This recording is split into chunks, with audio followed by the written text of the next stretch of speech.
জল জীৱন মিছন বিশুদ্ধ খোৱা পানীয়ে নিশ্চিত কৰে ৰোগমুক্ত জীৱনৰ আধাৰ।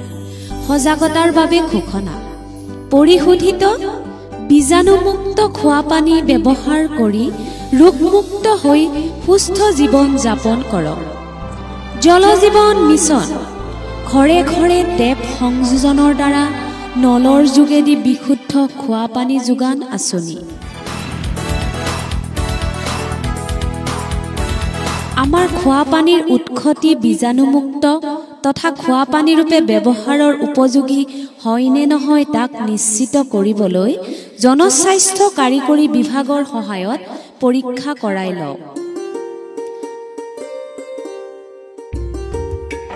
জল জীৱন মিছনৰ নিৰ্দেশনা অনুসৰি আমাৰ গাঁৱৰ খোৱা পানী যোগান আঁচনিখনৰ পৰিচালনা কমিটিৰ অংশীদাৰ হৈ আঁচনিখন সাফল্যমণ্ডিত কৰাত সহায় কৰক।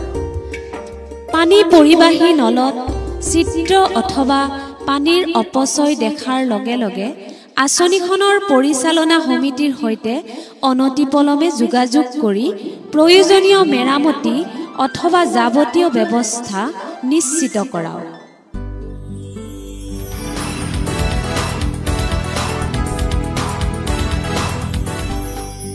খোৱা পানী যোগান আঁচনিখনৰ সুপৰিচালনাৰ স্বাৰ্থত সমিতিয়ে ধাৰ্য কৰা নিম্নতম মাহেকীয়া বৰঙণি সময়মতে আদায় দি আঁচনিখন দীৰ্ঘস্থায়ী কৰাত সহায় কৰে।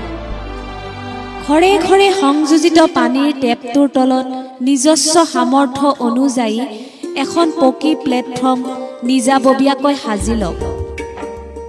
নিজৰ সুবিধাৰ বাবে ঘৰৰ ব্যৱহৃত পানী য'তে ত'তে ডুঙা বান্ধি নিকটৱৰ্তী পৰিৱেশ বিনষ্ট নকৰিবলৈ ঘৰে ঘৰে একোটা চকপিটৰ ব্যৱস্থা নিশ্চিত কৰক।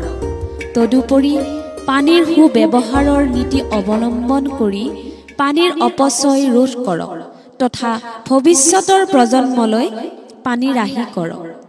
জল জীৱন মিছনৰ অধীনত 2024 চনৰ ভিতৰত ঘৰে ঘৰে পানীৰ টেপৰ সংযোজনেৰে বিশুদ্ধ খোৱা পানী যোগান আঁচনিৰ সাফল্যমণ্ডিত কৰাত প্ৰতিটো পৰিয়ালৰ সহায় আৰু সহযোগিতা কামনা কৰা হ'ল।